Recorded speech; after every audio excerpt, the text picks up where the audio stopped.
At pag-usapan natin yung dineclare na ceasefire ni US President Donald Trump. Tama yung ating mga analysis po. Hindi magkakamali yung Bible.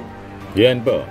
A missile launch from Iran towards Israel seen from Tubas amid Iran-Israel conflict in the Israeli-occupied West Bank, June 24, 2025, sa report ng Reuters.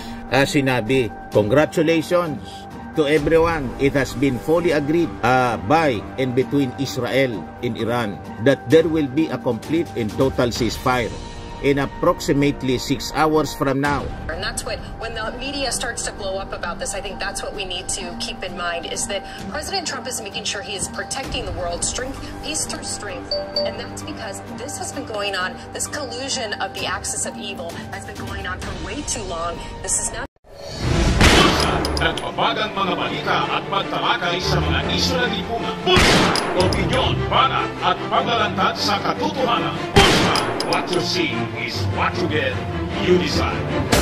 Hello po mga kababayan, si Dante Maravillas, Bicolano, vlogger, broadcast journalist from Albay. So dito muna tayo mga kababayan uli sa ating podcast, Live with Dante M. At pag-usapan natin yung dineclare na ceasefire ni US President Donald Trump. Tama yung ating mga analysis po. Hindi magkakamali yung Bible. Sabi sa Bible po, for when they shall say peace and safety, then sudden destruction cometh upon them, as travail upon a woman with a child, and they shall not escape.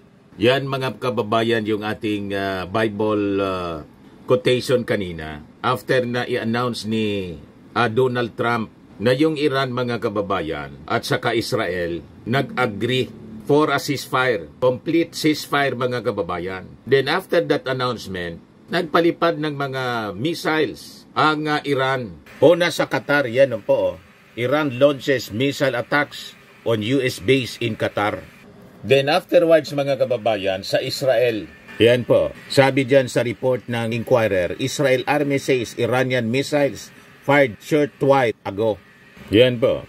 A missile launch from Iran towards Israel seen from Tubas amid Iran-Israel conflict in the Israeli-occupied West Bank, June 24, 2025, sa report ng Reuters. A short while ago, siren sounded in several areas across Israel following the identification of missiles launched from Iran towards State of Israel. The Israeli military said in a statement posted to Telegram around 5 o'clock in the morning kanina. Sabi dito, Iranian state media reports 5th missile wave fired at Israel. Yan ang mga balita. Ceasefire begins. 3 dead in Israel amid last-minute fury. So yan na mga kababayan ang patunay. Tama yung ating mga analysis kasi based on biblical perspective po, hindi magkakamali ang Bible. Kasi sa Bible nasusulat mga kababayan, ano ang pag-uugali ng mga tao sa mundo, ano ang mindset ng mga leaders ng bansa. Lahat yan po nasusulat. Kaya pag sinabi nila, na peace and safety, then sudden destruction cometh upon them, as travail upon a woman with a child, and they shall not escape. Ganon mga kababayan. And in fact, nakikita ko, lalong lumala. And in fact, mga kababayan, si Donald Trump, ito na yung latest post niya. Yan Sabi niya 32 minutes ago sa kanyang Truth Social media, Truth Social. Ito yung kanyang counterpart ng X or Twitter na pag-ari ni Donald Trump. Sabi niya, the ceasefire is now in effect. Please do not violate it. Donald J. Trump, President of the United States. Una, ito yung kanyang sinabi. Congratulations to everyone. It has been fully agreed by and between Israel and Iran that there will be a complete and total ceasefire in approximately 6 hours from now, when Israel and Iran have wound down and completed their in-progress final mission for 12 hours, at which point the war will be considered ended. Officially, Iran will start the ceasefire, and upon that 12th hour, Israel will start the ceasefire, and upon the 24th hour, an official end to the 12-day war will be saluted by the world. During its ceasefire, the other side will remain peaceful and respectful, on the assumption that everything works as it is, as it should, which it will. I would like to congratulate both countries, Israel and Iran, on having the stamina, courage, and intelligence to end what should be called the 12-day war. This is a war that could have gone on for years and destroyed the entire Middle East, but it did not and never will. God bless Israel, God bless Iran, God bless the Middle East, God bless the United States of America, and God bless the world, sabi po ni Donald Trump. Yan yung kanina or kahapon, mga kababayan, ng kanyang post. 2 hours ago, ito yung kanyang post. Sabi dyan, mga kababayan, Israel and Iran came to me almost simultaneously and said peace. I knew the time was now. The world in the Middle East are the real winners. Both nations will see tremendous love, peace, and prosperity in their futures. They have so much to gain and yet so much to lose if they stray from the road of righteousness and truth. The future for Israel and Iran is unlimited and filled with great promise. God bless you both. Kanila lang 10:18 a.m. June 24, 2025. Pagkatapos ng mga series na post niya, mga kababayan, sa Truth Social niya po, sunod-sunod yung pag-atake ng Iran. Nakalimang airstrike na po against Israel. At kasama po, mga kababayan, sa inatake yung Qatar. At sabi ng Qatari government, they reserve the right under international law to respond. Yung US-based mga kababayan sa Qatar, o ngayon, sabi kasi po ng Iran, wala man na niya kasi na agreement as of now on ceasefire with Israel. Ayan po. At ngayon, ito yung balita. Iran Supreme Leader asked Putin to do more after US strikes. Kaya ito po yung post ni Donald Trump 43 minutes ago. The ceasefire is now in effect, anya. Please do not violate. So nakikiusap siya kasi after na mag-announce siya, sunod-sunod yung airstrike na ginawa, mga kababayan, missile strike na ginawa, pinalipad ng Iran against Israel. At pati yung base militar, mga kababayan ng Amerika, sa Doha, Qatar, inatake ng Iran. Ayan po. Iran attack targets US Al-Aided Air Base in Qatar. At ito ngayon ang latest na balita. Iran rejects Trump's ceasefire claims. Falsehood of truth will be shown in coming hours. So talaga yung Iran, mga kababayan, hindi man yan mapagkakatiwalaan. Tama ang posisyon ng Israel po. At sabi natin, mga kababayan, kung halimbawa mag-agreement ang Iran sa ceasefire, gagamitin lang po niya ang ceasefire para magpalakas to rebuild its military might at pati yung kanyang ambisyon na makapag-develop ng nuclear weapons, ipagpapatuloy niya. Ganon, mga kababayan. At tuloy siyempre ang kanyang ambisyon. Ang ultimate goal kasi po ng Iran as to wipe out Israel from the face of the earth. So ito, pakinggan ninyo po ang report ng Fox News. In the Middle East and the war between Israel and Iran. This is a live look in Jerusalem right now. Iran's foreign minister saying late tonight there is no agreement on a ceasefire with Israel, refuting President Trump's announcement earlier this evening that both Israel and Iran agreed to a, quote, complete and total ceasefire set to be phased in at midnight with the war declared over after 24 hours. Iran's foreign minister adding they would halt its ongoing attacks on Israel if Israel stops theirs no later than 4 a.m. Tehran time, which has passed now. And all of this unfolding just hours after Iran launched a limited missile attack targeting America's largest military base in the Middle East. The attack in Qatar was in response to the U.S. airstrikes on 3 Iranian nuclear facilities over the weekend. Qatari air defenses say that they intercepted all but one of the missiles before they hit the Al Udeid air base, and no casualties were reported. It is not yet clear how much damage was caused by the missile. Fox's Connor Hansen has the latest on where the war stands now. President Trump says Israel and Iran have fully agreed to a ceasefire, ending what he's now calling the 12-day war. The news came just hours after Iran tried to retaliate against the U.S. for its strikes on the country's nuclear program. Announcing a ceasefire on social media, President Trump wrote, quote, "This is a war that could have gone on for years and destroyed the entire Middle East, but it didn't and never will. God bless Israel, God bless Iran, God bless the Middle East, God bless the United States of America, and God bless the world." The president really hit the reset button and said, look, let's... So yun mga kababayan, wala pa niyang kasunduan. Kaya tuloy ang pagpalipad ng mga missiles ng Israel o ng Iran mga kababayan. At ang sabi dito mga kababayan, multiple countries poised to give Iran nuclear warheads. So hindi man makadevelop ng nuclear weapons yung Iran kasi dinestroy ng Amerika. Yung tatlong nuclear facilities ng Iran, tutulungan siya ng ibang mga bansa na kaalyado. Sabi yan mga kababayan dito ng dating Russian President. Pakinggan natin yung report ng Fox News. Russia, China, and Pakistan are calling for a ceasefire after attending a UN Security Council meeting yesterday.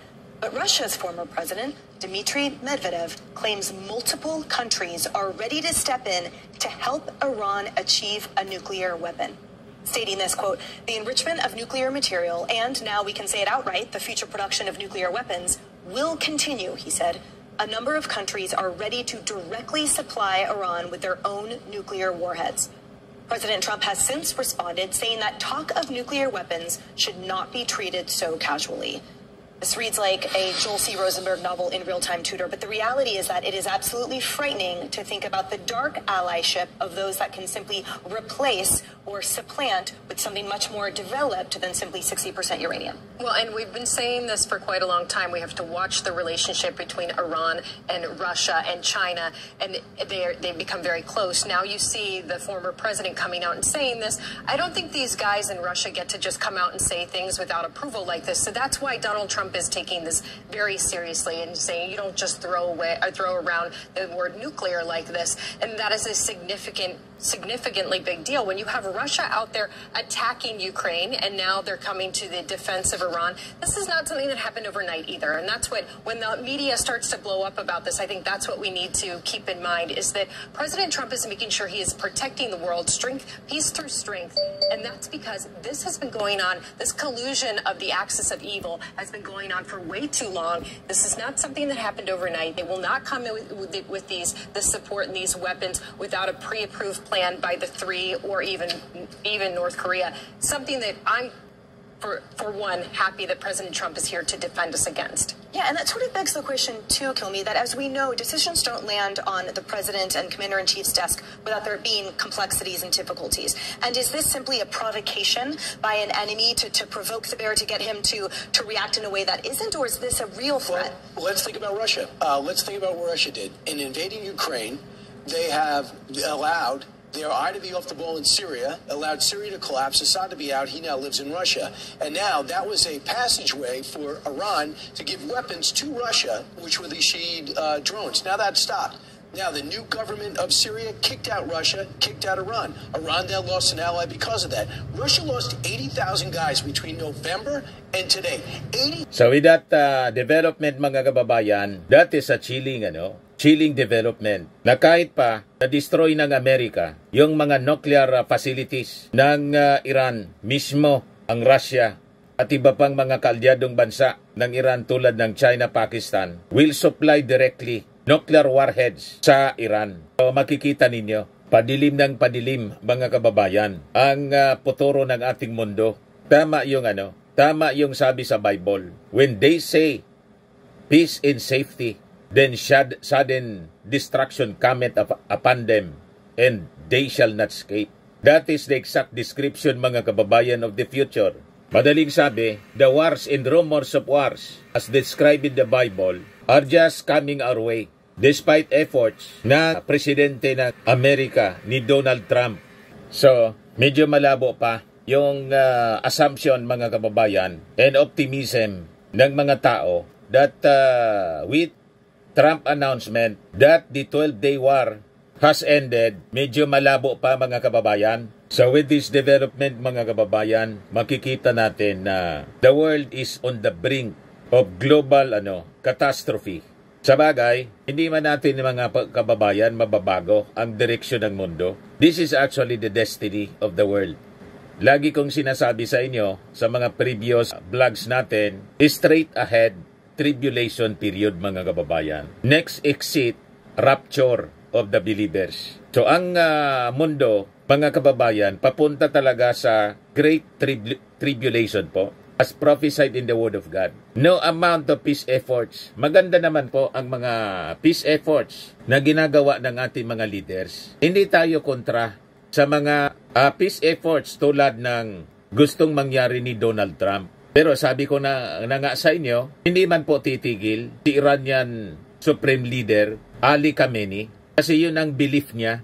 Ang tingin niya po sa Israel, the little Satan, and America is a great Satan po. So this conflict, mga kababayan, is an unfolding prophecy. Kaya po, kahit anong gawin natin dito, it will be fulfilled, mga kababayan. And only the second coming of Jesus Christ would end all these conflicts in wars. And that will be the total peace na pwede lang ma-experience, mga kababayan ng Israel.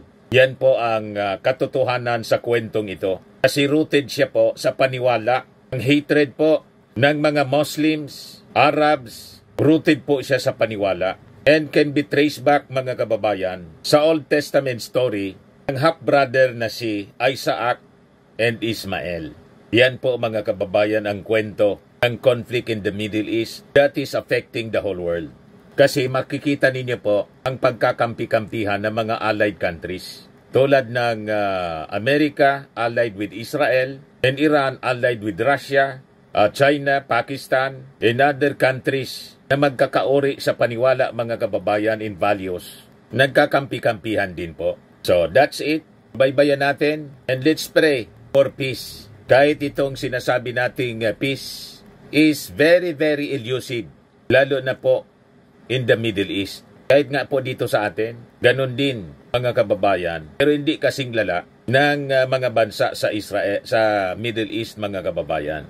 So that's it for now, yung update natin ng mga kaganapan sa mundo dito po sa ating podcast. Kung hindi pa po kayo nakasubscribe dito sa ating Life with Dan TN, click subscribe po. At pakishare naman po ninyo sa inyong mga kaibigan. Salamat po. God bless. Ito naman bye-bye. po, Firmax Firming and Lifting Cream. Pinapahid po sa mga pulses in affected area. Mainam po sa paninigas ng mga kaso-kasuan. Ito naman po, Automax Radiant Serum. Sa mukha naman yung application. Anti-aging po siya. You will look 10 years younger than your age. Sa mga cancer patients naman po, baka lang gusto ninyo itong itry. Neng siya Red Mix Fruit Drink.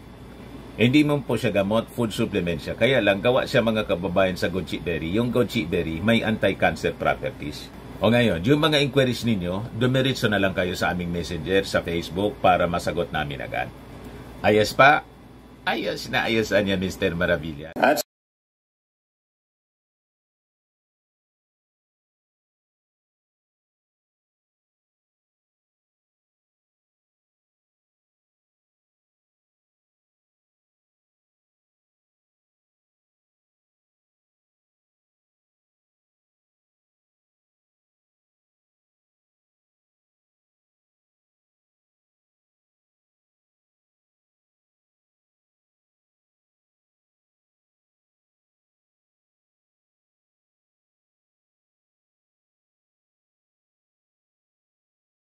sa mga naghanap po ng malinis and spacious fitness gym, pumunta lang po kayo sa aming Colossal Fitness Gym.